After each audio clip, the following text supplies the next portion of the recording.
निशान क्लासेस के online platform पर एक बार पुनः स्वागत है आपका। देखिए आज हम हिंदी 10th क्लास का जो मेजर पेपर था उसका सॉल्यूशन लेकर आपके सामने उपस्थित हो रहे हैं।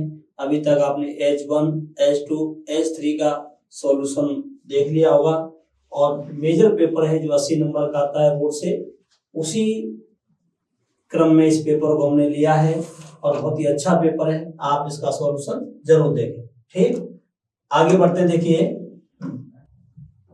पहला क्वेश्चन है, इसमें वस्तुनिष्ठ आते हैं, ऑब्जेक्ट वाले हैं, जिसमें पहला है ये चचेरा। चचेरा शब्दों प्रयुक्त प्रत्यय पूछा है, तो इसमें जो आंसर होगा इसका एरा होगा। ठीक है, एरा है। कौन सा है? एरा है। इस प्रकार के क्वेश्चन पिछले साल ही पूछे गए थे और प्रत्यय से एक क्वेश्चन आएगा आपका। ठीक है, अगला क्वेश्चन हमारा दुराचार शब्द में उपसर्ग निकालना है आपको। ठीक है, तो देखिए इसमें दुर है, पहला ऑप्शन दुर है और दुर प्लस आचार बनेगा तो दुर है। कौन सा उपसर्ग है? दुर। तो आंसर सही क्या होगा? दुर है। पिछले साल ही पूछा गया था, विदेश पूछा था कि विदेश में कौन सा उपसर्ग है, तो ये उपसर्ग था। ऐसे ही इस साल हमने पूछा है और तुमसे भी बोर्ड में पूछा जाएगा। ठीक है, अगला क्वेश्चन है, कृष्ण ने किसके माध्यम से गोपियों के पास संदेश भेजा? सुदामा के माध्यम से, गोपियों के माध्यम से, कर्ण, उद्धव। तो आंसर क्या होगा हमारा? उद्धव के माध्यम से संदेश भेजा था भगवान श्री कृष्ण ने। ये पहला ही पाठ है, सूरदास के पद हैं, उनसे लिया गया है। ठीक है, अगला क्वेश्चन हमारा है, शिव धनुष तोड़ने वाले को परशुराम ने किसके समान शत्रु माना है? रावण के, कंस के, सहस्त्रबाहु। तो हमारा आंसर सी ऑप्शन होगा, सहस्त्रबाहु, क्योंकि परशुराम ने कहा था कि जिसने भी शिव जी का धनुष तोड़ा है वह व्यक्ति सहस्त्रबाहु के समान मेरा शत्रु है। तो आंसर आपका सहस्त्रबाहु। अगला क्वेश्चन होगा हमारा इसी क्रम में, दंतृत मुस्कान कविता में कवि ने किसकी मुस्कान का मनोहारी वर्णन किया है? तो छोटे बच्चे की, युवा की, नायिका, कवि। तो पहला ही आंसर सही है हमारा, छोटे बच्चे की मनोहारी मुस्कान का वर्णन किया गया है। ठीक है, अगला हमारा है, लखनवी अंदाज लेख के माध्यम से कवि ने किस पर व्यंग किया है? कवियों पर, नई कहानी पर, नवाबों पर, स्वयं पर। तो आंसर क्या हो हमारा? नवाबों पर। लखनवी अंदाज यशपाल के द्वारा रचित पाठ है, उससे लिया गया है। ठीक है, अगला क्वेश्चन है, यही सच है कहानी संग्रह के लेखक है? यशपाल, यतीन्द्र मिश्र, मनु भंडारी, रामवृक्ष बेनीपुरी। तो आंसर क्या है हमारा? मनु भंडारी। मनु भंडारी रचना यही सच है। ठीक है, हाँ। अगला क्वेश्चन देखिए, संस्कृति पाठ के लेखक हैं। देखो इस प्रकार से क्वेश्चन भी परीक्षाओं में पूछा जा रहा है। तो लेखक कौन है? मनु भंडारी नहीं, भदंत आनंद कौशल्यायन, ये हमारे संस्कृति पाठ के लेखक हैं। ठीक है, भदंत आनंद कौशल्यायन। उसके बाद देखिए अगला क्वेश्चन है, हिंदी का पहला आंचलिक उपन्यास माना जाता है? जौहर पंचम की नाक, देहाती दुनिया, आपका बंटी, रामचरितमानस। तो हमारा आंसर क्या होगा? देहाती दुनिया को आंचलिक उपन्यास माना गया है। यह शिवपूजन साहे के द्वारा लिखा गया था 1926 में। इसी से हमारा एक पाठ लिया गया है, माता का अंचल। ठीक है, याद रखना। अगला क्वेश्चन है, सानासन हाथ जोड़िए पाठ में भारत से मिलकर बहुत खुश हैं कौन है? चीनी लोग, सिक्किमी लोग। कौन है? सिक्किम के लोग थे ना, वो भारत में जब मिल गए थे तो बहुत खुश हैं और बहुत प्रसन्न होते हैं सिक्किम के लोग।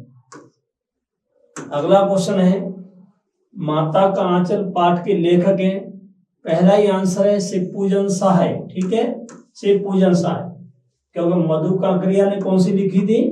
सानासन हाथ जोड़िए। ठीक है, तो इसमें पूछा है माता का अंचल कौन सा है? शिवपूजन साहे। अगला क्वेश्चन है, एक कृतिकार के लिए ज्ञान से गहरी चीज होती है? प्रत्यक्ष घटना, अनुभूति। तो आंसर क्या होगा? अनुभूति गहरी चीज मानी गई है। ठीक, उसके बाद हमारा रिक्त स्थान वाले क्वेश्चन आते हैं, 6 आते हैं रिक्त स्थान में। पहला क्वेश्चन था वे अव्यय शब्द जो क्रिया की अधिकता, न्यूनता, परिमाण आदि का बोध कराते हैं। अब ये क्रिया शब्द आ गया है और अव्यय शब्द आ गया है, तो आप जानते हैं क्रिया विशेषण है। क्रिया विशेषण में कौन सा है? परिणाम लिखा है, परिणाम नहीं होता, परिमाण होता है, परिमाण, ठीक है। तो ये परिमाण वाचक कौन सा है? परिमाण वाचक क्रिया विशेषण है, ठीक, ये लिख दिया मैंने, परिमाण वाचक क्रिया विशेषण। अगला क्वेश्चन है जब कर्ता स्वयं कार्य का संपादन ना कर किसी दूसरे को करने के लिए प्रेरित करे या करवाए, उसे क्रिया कहते हैं। प्रेरणार्थक क्रिया है। कौन सी क्रिया होती है? प्रेरणार्थक, क्योंकि इसमें कर्ता कोई काम नहीं करता है। अगला क्वेश्चन, जिस सर्वनाम से किसी ऐसे व्यक्ति या पदार्थ का बोध होता है जिसके विषय में निश्चित जानकारी नहीं मिलती, उसे डैश कहते हैं, ठीक है। तो उसे कहते हैं निश्चय वाचक सर्वनाम। देखिए जानकारी नहीं मिलती है, अब नहीं मिलती तो निश्चय नहीं होगा। देखिए आप, ऐसे व्यक्ति या पदार्थ का बोध होता है जिसके विषय में निश्चित जानकारी नहीं मिलती है। अब नहीं मिलती है तो क्या हो जाएगा? अनिश्चय हो जाएगा। क्या हो जाएगा? अनिश्चय। और जानकारी मिलती है तो निश्चय हो जाएगा, दोनों होते हैं। जानकारी नहीं मिलती है तो अनिश्चयवाचक हो जाएगा, और जानकारी मिलती है तो निश्चयवाचक हो जाएगा। तो इसमें कौन सा आएगा? ये अनिश्चयवाचक होगा, ठीक है, अनिश्चयवाचक होगा, क्योंकि जानकारी नहीं मिलती है। नहीं आ गया ना तो निश्चय नहीं आएगा। इसमें जानकारी नहीं मिलती है उसे अनिश्चयवाचक सर्वनाम कहते हैं, ठीक।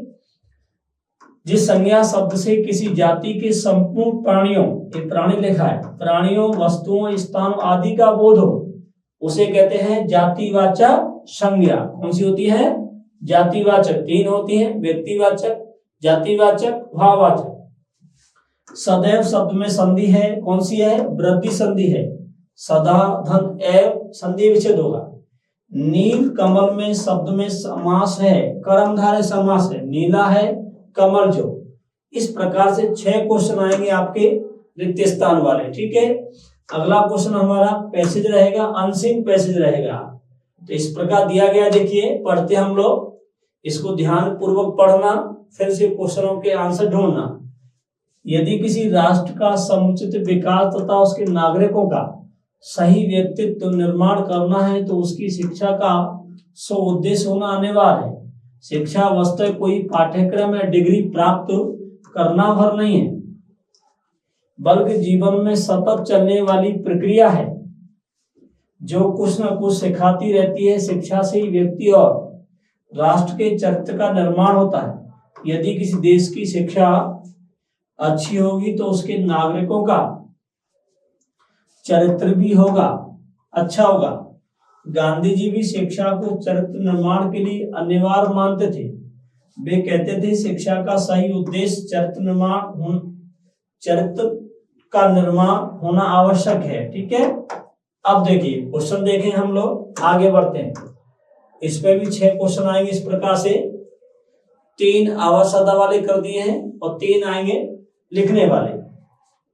प्रस्तुत गद्यांश का शीर्षक है राष्ट्र का विकास, चरित्र का निर्माण, ये आएगा। शिक्षा का उद्देश्य इसका सही शीर्षक है, ठीक है। अगला क्वेश्चन, व्यक्ति और राष्ट्र का चरित्र निर्माण होता है धर्म से, धन से, परिश्रम से, किससे होता है? शिक्षा से होता है, ठीक है। अगला क्वेश्चन, जीवन में सतत चलने वाली प्रक्रिया क्या है? शिक्षा है, पहला ही आंसर, कि जीवन में निरंतर चलने वाली प्रक्रिया क्या होती है? शिक्षा होती है, ठीक। अगला क्वेश्चन, राष्ट्र के विकास और नागरिकों के व्यक्तित्व निर्माण हेतु शिक्षा कैसी होनी चाहिए? तो देखिए, राष्ट्र के विकास व नागरिकों के व्यक्तित्व निर्माण हेतु शिक्षा सुउद्देश्य होनी चाहिए, उद्देश्य पूर्ण होनी चाहिए, पहला क्वेश्चन का आंसर, ठीक है। अगला देखिए, गांधी जी के शिक्षा के विषय में क्या विचार थे? तो गांधी जी के शिक्षा के बारे में विचार थे कि शिक्षा का सही उद्देश्य चरित्र निर्माण होना चाहिए, चरित्र का निर्माण करना है। ठीक, बिना शब्द का विपरीतार्थक शब्द गद्यांश से छांट कर लिखिए। तो बिना शब्द का विपरीतार्थक शब्द क्या होगा? निर्माण हो जाएगा गद्यांश में। कौन सा है? निर्माण। इस प्रकार से आपके 6 क्वेश्चन आएंगे। ठीक है, ये पूरा हुआ। अगला क्वेश्चन हमारा अनसीन पैसेज का रहेगा, अपठित पद्यांश का है। इस रुद्रा कुमारी चौहान की कविता थी बचपन, उससे लिया गया है। किंतु ये झंझट है भारी, युद्ध क्षेत्र संसार बना। चिंता के चक्कर में पढ़कर जीवन भी क्या बन गया है? भार बन गया है, बजर बन गया है। अब रुद्रा कुमारी चौहान बचपन को बुला रही है, आजा बचपन एक बार फिर दे दे अपनी निर्मल शांति। व्याकुल व्यथा मिटाने वाली यह अपनी प्राकृतिक विश्रांति शांति। वह भोली सी मधुर सरलता, वह प्यारा जीवन निष्पाप के आकर फिर मिटा सकेगा तू मेरे मन का संताप। बचपन से कह रही है, मैं बचपन को बुला रही थी, बोल उठी बिटिया मेरी छोटी बालिका। नंदन मन आनंद मन सी फूल उठी कुटिया मेरी। तो बहुत अच्छा है। अब इसके क्वेश्चन पढ़ेंगे आप। देखिए क्वेश्चन है आपके सामने, काव्यांश का उचित शीर्षक है वृद्धावस्था बचपन। तो आंसर क्या होगा हमारा? बचपन। बचपन के बारे में बताया गया है, तो बचपन इसका शीर्षक होगा। अगला क्वेश्चन, कवियत्री के अनुसार चिंता के चक्कर में जीवन कैसा बन गया है? पहला ही आंसर है, चिंता के चक्कर में जीवन भार बन गया है। क्या बन गया है? भार, वजन बन गया है। अगला क्वेश्चन है, निर्मल शब्द का अर्थ होता है, पहला ही आंसर है, पवित्र होता है। क्या होता है? निर्मल माने पवित्र होता है। ठीक है। अगला क्वेश्चन है, उपयुक्त काव्यांश संताप मिटाने वाला कहा गया है। दुख, संताप माने कष्ट होता है, दुख होता है। किसको कहा गया है? पद्यांश में बचपन को संताप मिटाने वाला कहा है। किसको कहा है? बचपन को। ठीक। अगला है, नंदन वन सी फूल उठी। पंक्ति में नंदन वन किसे कहा गया है? पंक्ति में नंदन वन रुद्रा कुमारी चौहान ने अपनी कुटिया को कहा है। किसको कहा है? कुटिया को कहा गया है। किसको कहा गया है? कुटिया को। अगला क्वेश्चन, बचपन का जीवन कैसा होता है? बचपन का जीवन भोला होता है, मधुर होता है, सरल होता है, प्यारा होता है और निष्पाप होता है। ठीक। इस प्रकार से हमारे 6 क्वेश्चन थे। अब हमारा सीन पैसेज आता है। पहले गद्यांश आएगा, फिर आपका पद्यांश आएगा। इस पर भी 3 क्वेश्चन क्या है? आधारित होते हैं। तो पहला हमारा गद्यांश है, नौबत खां ने इबादत वाले पाठ से लिया गया है।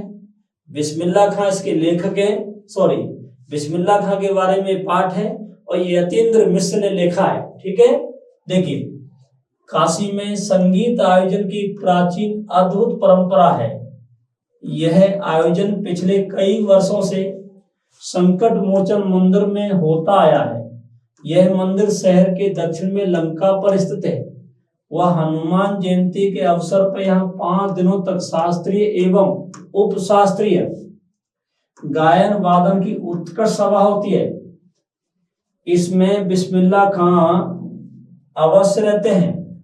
अपने मजहब के प्रति अत्यधिक समर्पित उस्ताद कलाकार बिस्मिल्लाह खां की श्रद्धा काशी विश्वनाथ जी के प्रति बहुत गहरी है। वे जब भी काशी से बाहर रहते तब विश्वनाथ व बालाजी मंदिर की दिशा की ओर मुंह करके बैठते। थोड़ी देरी सही मगर उसी ओर शहनाई का प्याला घुमा लिया जाता है। ठीक है। अब उसके बाद हमारे क्वेश्चन आएंगे 3, एक नंबर के क्वेश्चन आएंगे 3। पहला क्वेश्चन है, काशी प्राचीन अद्भुत परंपरा किसे कहा गया है? उत्सवों पर संगीत का आयोजन काशी की प्राचीन एवं अद्भुत परंपरा है। ठीक है। अब देखिए अगला क्वेश्चन है, काशी में हनुमान जयंती पर क्या होता है? तो आपको पता है काशी में हनुमान जयंती पर 5 दिनों तक शास्त्रीय उपशास्त्रीय गायन वादन की अच्छी सभा होती थी। ठीक। अगला क्वेश्चन है, बिस्मिल्लाह खां काशी विश्वनाथ के प्रति अपार श्रद्धा कैसे प्रकट करते थे। ठीक, तो वे जब भी काशी से बाहर रहते तब भी विश्वनाथ व बालाजी मंदिर की दिशा की ओर मुंह करके बैठते थे और शहनाई बजाते थे। इसी प्रकार अपनी आस्था को व्यक्त करते थे। अथवा में आता है, तो ये हमारा जो अगला क्वेश्चन है ये आपका बालगुण भगत रामवृक्ष बेनीपुरी इसके लेखक हैं, उस पाठ से लिया गया है। देखिए, वह गृहस्थ थे लेकिन उनकी सब चीज साहब की थी। जो कुछ खेत में पैदा होता सिर पर लाद कर पहले उसे साहब के दरबार में ले जाते। साहब कहा गया है कबीरदास जी को, जो उनके घर से 4 कोस दूर था। एक कबीर पंथी मठ माने एक तरह से मंदिर मान चलेगा। कबीर पंथी मठ था, वह दरबार में भेंट रूप रख लिया।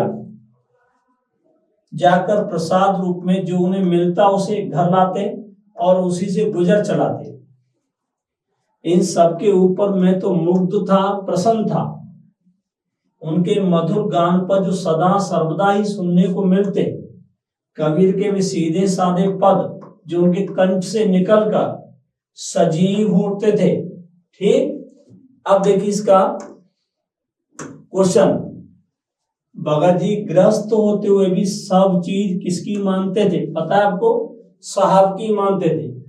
किसकी मानते थे? सब चीज साहब की। और साहब किसे मानते थे? साहब मानते थे कबीरदास जी को।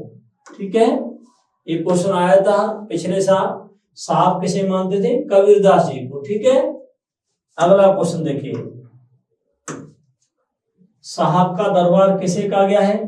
भगत जी के घर से 4 कोस की दूरी पर एक कबीर पंथी मठ था। यही आंसर है।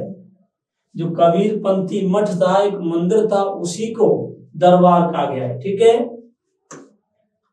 अगला क्वेश्चन देखिए, बालगुण भगत परिवार का गुजारा कैसे चलाते थे? खेतीबाड़ी से उत्पन्न अनाज को साहब के दरबार में भेंट करते, वहां से प्रसाद रूप में, किस रूप में?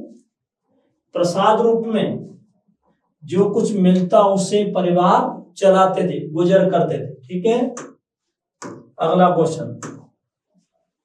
अब देखिए पद्यांश आएगा। ये हमारा पहला ही पाठ है सूरदास का। उसका पहला ही पद दिया गया है, उद्धव तुम हो अति बड़भागी। उद्धव तुम बहुत भाग्यशाली हो। व्यंग में कह रही है, तो अभागा सिद्ध करना चाह रही है। अपरस रहे तो स्नेह तगाते नाहे न मन रागी, कि तुम हमेशा ही भगवान कृष्ण के प्रेम रूप से वंचित रहते हो। पुरैन पात रहजर भीतर तारस देह न दागी। देखिए, इन सबके जो आंसर है, इनका हिंदी अर्थ है, वो हमने पूरा अपने पाठ्यक्रम जो डाल रखा है, वीडियो लेक्चर डाल रखा है, उसमें आपको पूरा मिल जाएगा। ठीक है, फिर भी बता रहा हूं मैं आपको। तो कमलनी के पत्तों से क्या है, तुलना की है। जो जल महा तेल की गा बूंद ताप लागी। इसमें कहा गया है, जिस प्रकार से तेल की गगरी होती है, पानी की बूंद नहीं रुकती, ऐसी तुम्हारा स्वभाव है। प्रेम रूपी नदी में तुमने कभी पैर तक नहीं रखा और ना तुम प्रेम को कभी पहचान पाए। सूरदास अबला हम बोरी। तब सूरदास के माध्यम से गोपियां कहती हम तो भोली भाली हैं, हम भगवान से उसी तरह प्रेम करती हैं जैसे चींटी गुड़ से प्रेम करती है। अब हमें देखिए क्वेश्चन देने हैं, आंसर देने हैं। गोपियों ने किसे बड़भागी कहा है? तो आंसर होगा उद्धव को। किसको कहा है? उद्धव को। अब अगला क्वेश्चन, उसे बड़भागी क्यों कहा गया है? गोपियां व्यंग में उद्धव को बड़भागी अर्थात भाग्यशाली मानती हैं, क्योंकि वे कृष्ण के समीप रहकर भी प्रेम बंधन में नहीं बंधे और ना ही उनकी विरह वेदना को कभी जान पाए। इसलिए वो उद्धव को बड़भागी, व्यंग में उद्धव को बड़भागी कह रही है और भाग्यशाली मान रही उसको। ठीक है, वैसे दुर्भाग्यशाली माना गया, पर यहाँ व्यंग में कह रही है, इसलिए व्यंग में भाग्यशाली मान रही है उसको। ठीक है, वास्तव में भाग्यशाली नहीं मान रही। पुरैन पास से क्या है पड़ा है? इसमें है कमल का पत्ता, तो कमल के पत्ते हो जाएगा। ठीक है, कमल के पत्ते, कमल के पत्ते। ठीक, ये है इसका। अब हमारा देखिए अगला जो क्वेश्चन होगा हमारा, ये हमारा सूर्यकांत त्रिपाठी निराला की रचना है बादल, निराला की रचना है उत्साह, उससे लिया गया है। ठीक है, देखिए बादल गरजो घेर घेर घोर गगन धराधर, कहते हैं बादल गरजो और आसमान में छा जाओ, तुम ललित ललित सुंदर काले काले घुंघराले बच्चों के बालों जैसे, विद्युत छवि उर्में बिजली जैसी शक्ति छवि को हृदय में, तुम कवियों को नव जीवन देने वाले हो। वज्र छिपा, जो कठोर विध्वंसकारी शक्ति है छिपा, नूतन कविता, तुम नई कविताओं को जन्म देने वाले हो। बादल गरजो, इस प्रकार कवि बादलों को संबोधित कर रहा है। ठीक, आंसर देखिए, कवि का बादलों के प्रति क्या दृष्टिकोण है? कवि का बादलों के प्रति सकारात्मक दृष्टिकोण है, क्योंकि वह बरस कर जीवन को हरा भरा करता है और नई कविता की प्रेरणा देता है। इसके साथ ही वह सर्जन और संहार दोनों में है, मतलब सृजनकारी भी है और विध्वंसकारी भी है बादल। ठीक, अगला क्वेश्चन, बादल किसका प्रतीक और क्यों? बादल पौरुष और क्रांति का प्रतीक है। ध्यान रखना, क्वेश्चन आ गया है। बादल किसका प्रतीक है? क्रांति का, क्योंकि जहां उसकी गर्जना में जोश भरा गड़गड़ाहट है, वहीं उसमें प्यासी धरती को हरी भरी करने की क्षमता, ताकत है। ठीक, कवि ने बादल की तुलना बाल कल्पना से क्यों की है? तो कवि ने बादलों की तुलना बाल कल्पना से की है, क्योंकि बच्चों की कल्पनाएं अत्यंत मधुर तथा प्रतिपल बदलने वाली हैं। इसी तरह बादल भी अपने स्वरूपगत भाव से बच्चों की तरह प्रतिपल बदलने वाले होते हैं। ठीक है, अगला क्वेश्चन देखिए, खंडवा, हमारी संस्कृति पर मनीषियों का क्या प्रभाव पड़ा? पठित पाठ के आधार पे आपको लिखना था। देखिए, हमारी सभ्यता पर अधिकांश प्रभाव मनीषियों के कारण ही पड़ा। ठीक है, मनीषियों से मिलने वाला ज्ञान उनकी सहज संस्कृति कारण हमें प्राप्त होता है, क्योंकि वे हमेशा ही ज्ञान की खोज में लगे रहते हैं। वे अदम्य जिज्ञासा रखते हैं और सामान्य सफलता पर संतुष्ट होकर नहीं बैठते। ठीक है, तो अगला क्वेश्चन हमारा देखिए आ रहा है कि काशी मरण मंगल क्यों माना गया है? ठीक है, नौवत खान इबादत पाठ के आधार पर देखिए, काशी मरण को मंगल में माना गया है, क्योंकि भगवान शिव की नगरी है, शिव की नगरी है। यहाँ मरने पर मनुष्य को शिवलोक प्राप्त होता है और मेन है वह जन्म मरण के बंधनों से मुक्त होकर मोक्ष प्राप्त कर लेता है, इसलिए काशी में मरना शुभ माना जाता है। ठीक है, अगला क्वेश्चन, एक कहानी यह भी आपको क्या संदेश देती है? मनु भंडारी वाला पाठ है। देखिए आप, एक कहानी यह भी हमें संदेश देती है कि स्वतंत्रता और जन आंदोलन पर केवल पुरुषों का ही अधिकार नहीं है, स्त्रियां भी इसमें बराबर की भागीदार होनी चाहिए। इसे पढ़कर लड़कियों और स्त्रियों को भी संघर्ष करने की प्रेरणा मिलती है। सत्य और स्वतंत्रता के मार्ग में हमारे बड़े बुजुर्ग और प्रियजन भी बाधा बन सकते हैं, हमें उनसे टकराहट नहीं करनी, टालते हुए स्वतंत्रता की राह नहीं छोड़नी चाहिए।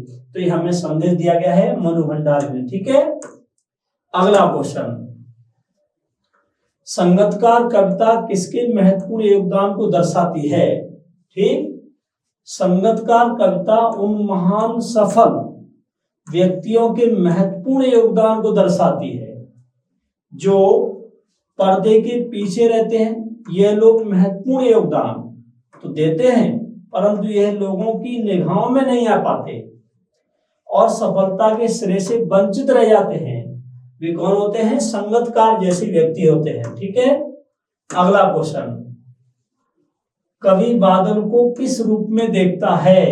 ठीक, तो कवि बादलों को किसी बच्चे के काले घुंघराले सुंदर बालों के रूप में देखता है। बादल भी रंग के काले घने और फैलाव वाले होते हैं।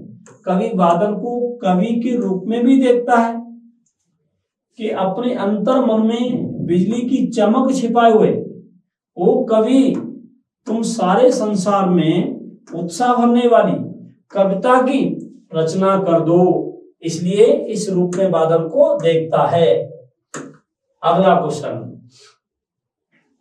क्रोध पर विनय और व्यंग का अलग अलग प्रभाव कैसे पड़ता है? राम लक्ष्मण परशुराम संवाद के आधार पर स्पष्ट कीजिए। ठीक है, स्पष्ट कीजिए। देखिए, राम लक्ष्मण परशुराम संवाद के आधार पर यह कहा जा सकता है क्रोध पर विनय व्यंग का अलग अलग प्रभाव पड़ता है। विनय क्रोध को शांत करती है, जबकि व्यंग क्रोध को भड़काता है। श्री राम शांत स्वभाव के थे। उन्होंने विनम्रता का प्रदर्शन करते हुए स्वयं को परशुराम जी का सेवक बताया। वे लक्ष्मण को भी इशारे से शांत होने के लिए कहते रहे। अंत में श्री राम ने ही जल के समान शीतल वचन बोलकर परशुराम जी की क्रोध अग्नि को शांत किया। ठीक है, माता का आंचल पाठ के शीर्षक की सार्थकता को अपने विचार लिखिए कि माता का आंचल पाठ में इसका शीर्षक यही क्यों रखा गया।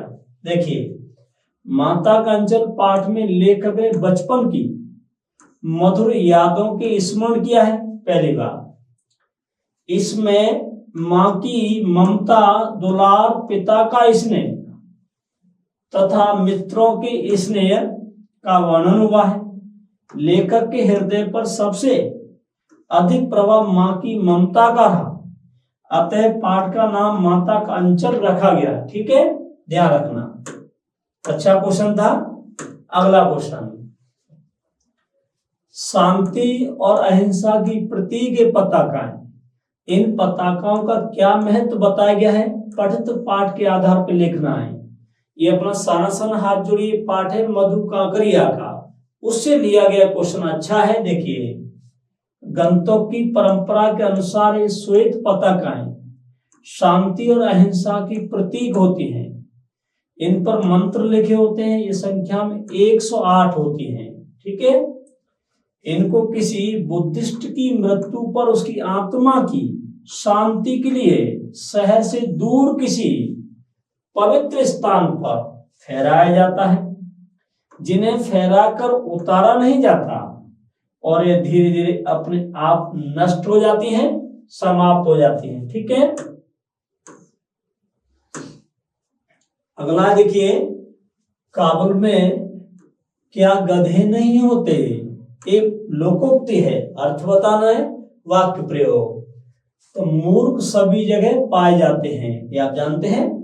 अब वाक्य प्रयोग में देखिए, तुम शहर बदलकर क्या करोगे? हर जगह एक जैसे लोग मिलते हैं, सच ही कहा है। काबुल में क्या गधे नहीं मिलते होते? हर जगह आपको मूर्ख लोग मिलेंगे। तो इसलिए वाक्य प्रयोग है, 2 नंबर का क्वेश्चन आता है। अगला क्वेश्चन देखिए, खंड सा में 3-3 नंबर के क्वेश्चन आते हैं सारे। नौबत खां इबादत पाठ में आए किन प्रसंगों के आधार पे आप कह सकते हैं कि बिस्मिल्लाह खां मिली जुली संस्कृति के प्रतीक थे, हिंदू मुस्लिम संस्कृति के प्रतीक माने गए हैं? तो बहुत सारे घटनाक्रम है, उनमें से 1-2 घटनाक्रम लिखते हैं। पाठ में आए निम्नलिखित प्रसंगों के आधार पर कह सकते हैं कि बिस्मिल्लाह खां मिली जुली संस्कृति के प्रतीक थे। ठीक है, बिस्मिल्लाह खां की काशी विश्वनाथ के प्रति अपार श्रद्धा थी। हिंदू में हो गया है। वे जब काशी के बाहर रहते तब भी विश्वनाथ और बालाजी के मंदिर की ओर मुंह करके ही शहनाई वादन करते थे। ठीक है, दूसरी घटना, बिस्मिल्लाह खां सच्चे मुसलमान थे। उनकी मुस्लिम धर्म त्योहारों उत्सवों में गहरी आस्था थी। वे 5 समय नमाज पढ़ते थे, फिर भी वे जीवन भर काशी विश्वनाथ और बालाजी के मंदिर में शहनाई बजाते रहे। उनकी इसी भावना के कारण उन्हें हिंदू मुस्लिम एकता का प्रतीक कहा गया। ठीक है, देखिए, लेख का पड़ोस कल्चर विहीन समाज को संकुचित, असहाय, असुरक्षित क्यों मानती है? मनु भंडारी कि हम लोग देखिए पड़ोस कल्चर को खत्म कर रहे हैं, तो इसलिए हमें समस्या भी आ रही है, हम सुरक्षित भी नहीं है, परेशान भी है।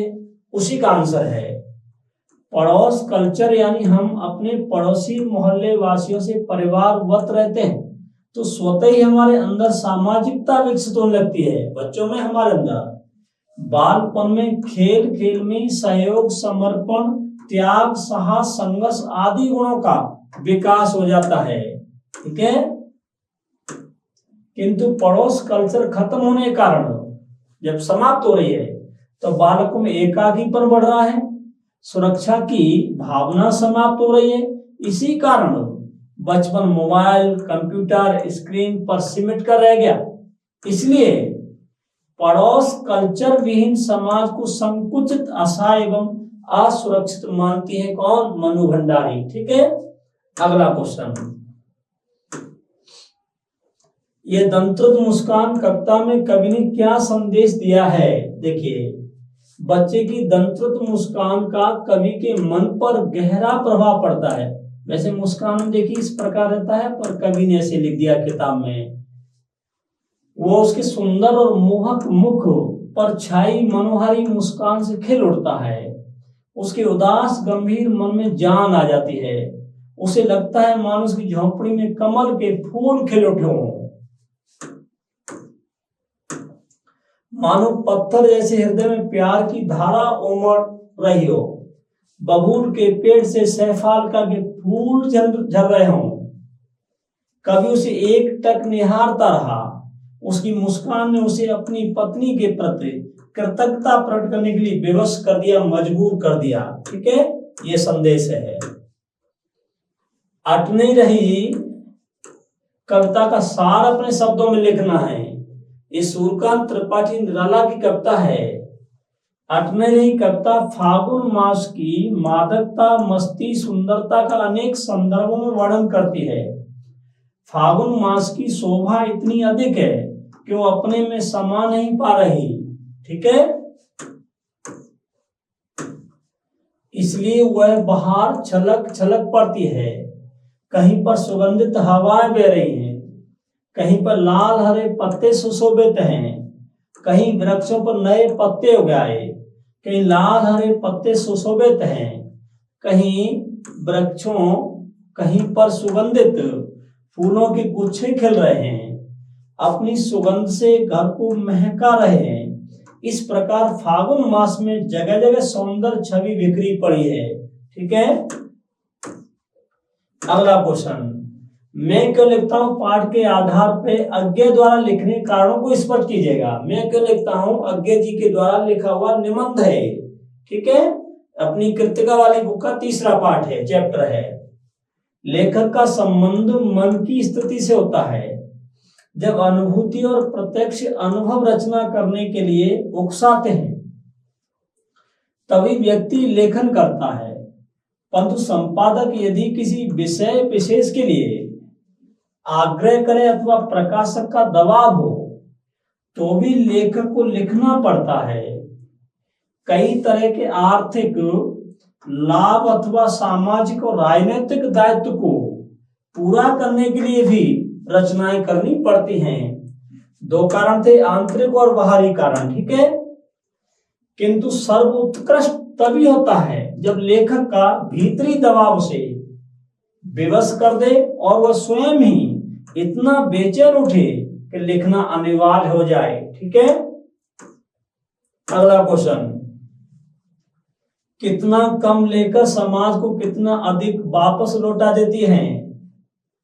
इस कथन के आधार पर स्पष्ट करें कि आम जनता की देश की आर्थिक प्रगति में क्या भूमिका है। अच्छा क्वेश्चन है और ये अपने सानासन हाथ जोड़ी पाठ से लिया गया है। ठीक है, लेखिका का एक कथन उन पहाड़ी श्रमिक महिलाओं को लक्ष्य करके कहा गया है, संकेत करके कहा गया है, जो अपनी पीठ पर डॉको एक टोकरी होती है बड़ी, बांधकर अपने बच्चों को संभालती हुई कठिन परिश्रम करती हैं। इन श्रम साध्य महिलाओं को देखकर लेखिका को लगता है कि ये है श्रम सुंदरियां बेस्ट एट रिपेइंग, अर्थात कितना कम लेकर समाज को कितना अधिक लौटाती हैं। वास्तव में जो मजदूर लोग होते हैं ना, बहुत कम लेते हैं, समाज को बहुत ज्यादा वापस करते हैं। वास्तव में बात सत्य है कि हमारी ग्रामीण महिलाएं घर का काम करती हैं, बच्चों की देखभाल करती हैं, कठिन मेहनत करके कृषि पालन भी करती हैं। इस दृष्टि से बहुत कम लेकर समाज को बहुत अधिक लौटाती हैं।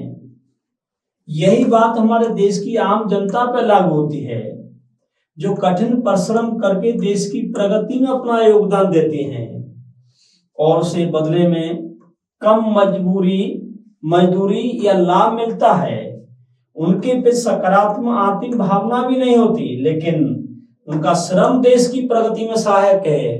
पर जो कार्य कर रही है ना, उनका बहुत देश में योगदान है, उन महिलाओं का, मजदूरों का। अगला क्वेश्चन है, सूर्यकांत त्रिपाठी निराला का जीवन एवं कृतित्व परिचय है। देखिए आप जानते हैं, अच्छा है। छायावाद के आधार स्तंभों में से एक महान कवि सूर्यकांत त्रिपाठी निराला है। ठीक है, ध्यान रखने वाली बात क्या है, छायावाद के कवि हैं। जन्म कब हुआ, बंगाल के महिसादल में 1899 में हुआ। उनका पारिवारिक जीवन दुखों और संघर्षों में था। जिनके प्रियजन थे, आत्मीय जन थे ना, उनका असामयिक निधनों ने उन्हें भीतर तक तोड़ दिया। साहित्यिक मोर्चे पर भी उन्होंने अनवरत लगातार संघर्ष किया और 1961 में उनकी क्या हो गई, मृत्यु हो गई। निराला जी मूलतः कवि थे, लेकिन कविता के साथ साथ उपन्यास, कहानी, आलोचना, निबंध विधाओं पर भी पर्याप्त लेखन कार्य किया। अनामिका अच्छी कृति है, परिमल है, गीतिका है, कुकरमुत्ता और नए पत्ते उनकी प्रमुख काव्य रचना रही। याद करके जाना, रचना ही पूछता है। अगला क्वेश्चन है हमारा, देखिए इसी का, अथवा मनु भंडारी का जीवन परिचय पूछा है। देखिए तो मनु भंडारी का, देखिए मनु भंडारी का जन्म 1931 में गांव भानपुरा में हुआ। कहां पर है, मंदसौर में, मध्य प्रदेश में हुआ। परंतु उनकी इंटर 12वीं तक की शिक्षा दीक्षा हुई राजस्थान के अजमेर शहर में। बाद में हिंदी में एमए किया।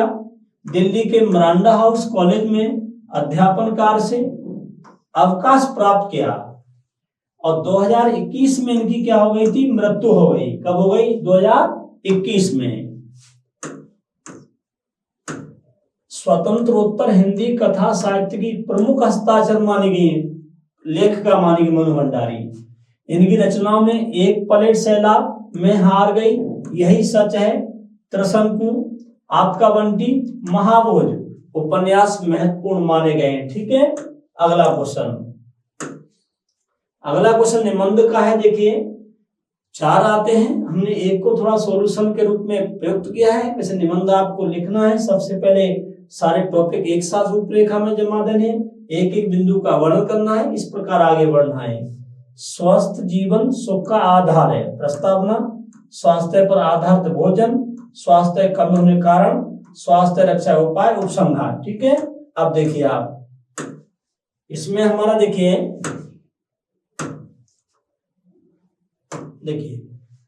पहला प्रस्तावना है। प्रस्तावना के स्वास्थ्य का अर्थ आयुर्वेद में कथन है, शरीर व्याधि मद्रम, अर्थात शरीर अनेक रोगों का घर है। शरीर के कल पुर्जों की सही चाल होने पर ही स्वास्थ्य ठीक रहता है। स्वस्थ व्यक्ति निर्धन होने पर भी दीर्घजीवी, लंबी आयु होता है, परंतु अस्वस्थ व्यक्ति कुबेर होने पर, बड़ा धनवान होने पर कष्ट में जीवन भोगता हुआ परलोक सिधार जाता है। पहला सुख निरोगी काया, इसलिए सुखमय जीवन के लिए स्वास्थ्य रक्षा का सभी को सर्वदा ध्यान रखना अपेक्षित है, आवश्यक है।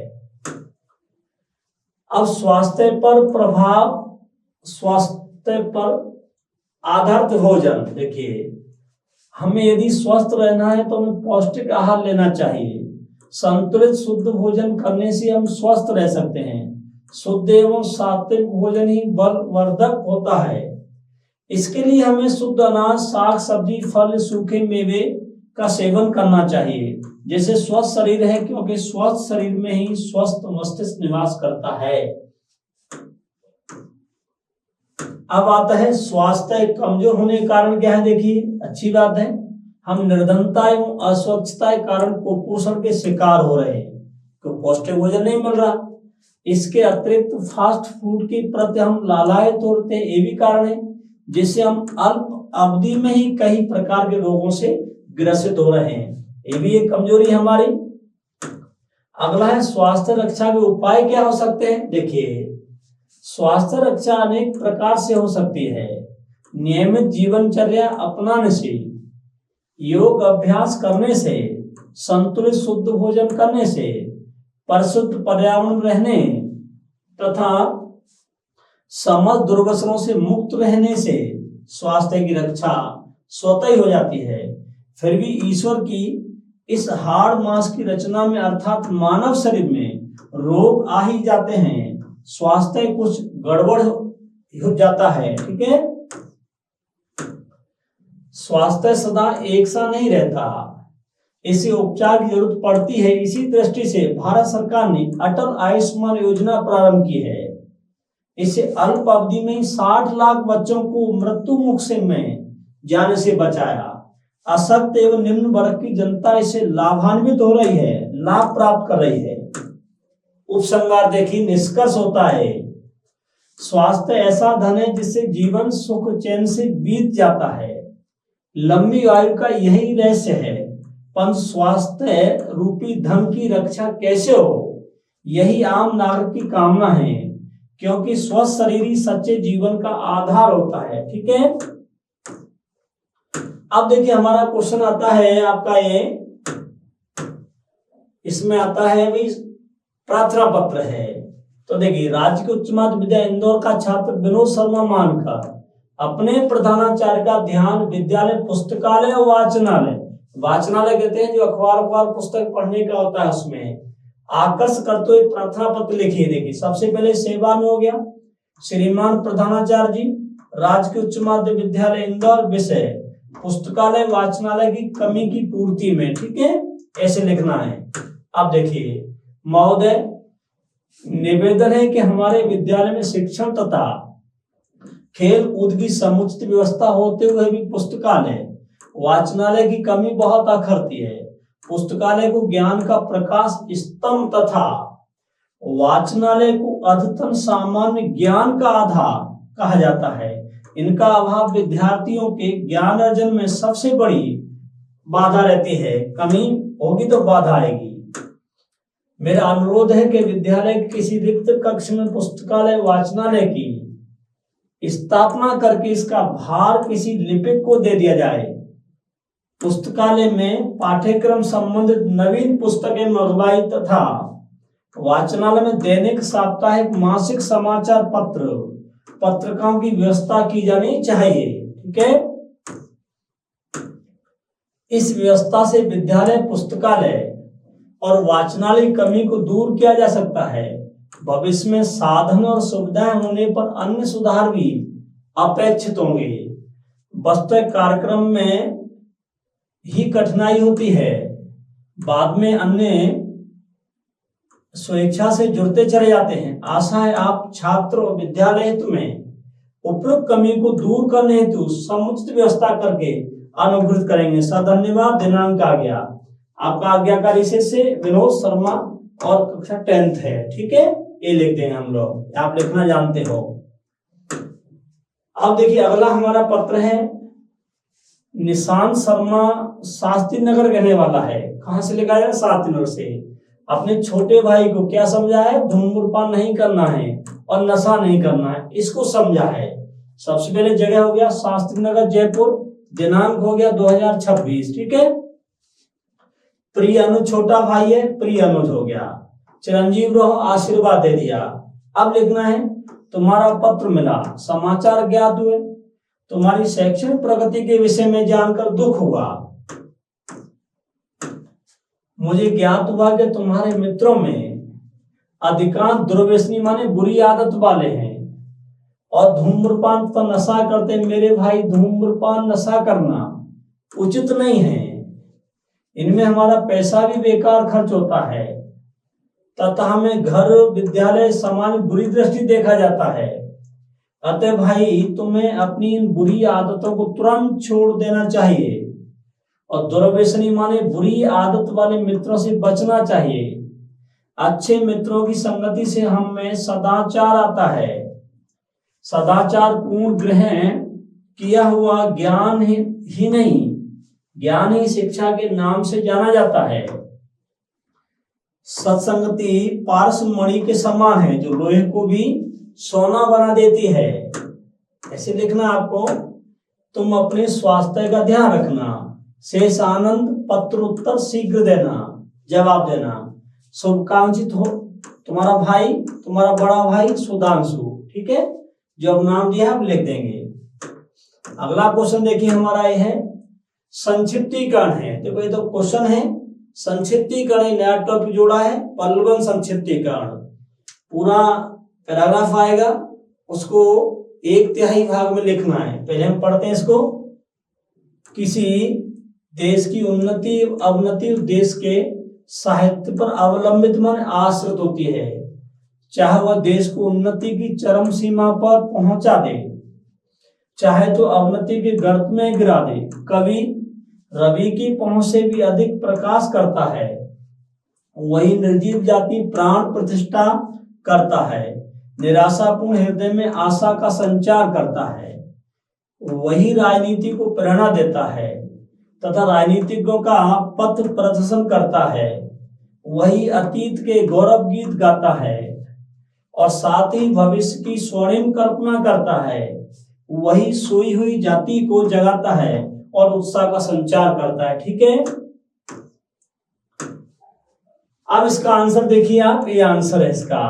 देश का उत्थान पतन साहित्य पर ही निर्भर है। जहां न पहुंचे रवि वहां पहुंचे कवि। साहित्य निर्जीव लोगों में प्राण प्रतिष्ठा करने वाला, राजनीति का पथ प्रदर्शक, अतीत का गायक और भविष्य का स्वप्न दृष्टा होता है। इस प्रकार से में छोटा सा संक्षिप्तीकरण होता है। सार ग्रहण करना है, संक्षिप्त में लिखना होता है। ठीक है, देखिए अगला क्वेश्चन पल्लवन है। करत करत अभ्यास की जड़ मत हो सुजान। इसका अर्थ है बार बार अभ्यास करने से जड़ बुद्धि वाला व्यक्ति भी अच्छा बन जाता है। देखिए आंसर, करत करत अभ्यास की जड़ मत हो सुजान। बार बार अभ्यास करने से मंद बुद्धि या मूर्ख व्यक्ति विद्वान बन जाते हैं। अभ्यास व्यक्ति का सबसे बड़ा शिक्षक है।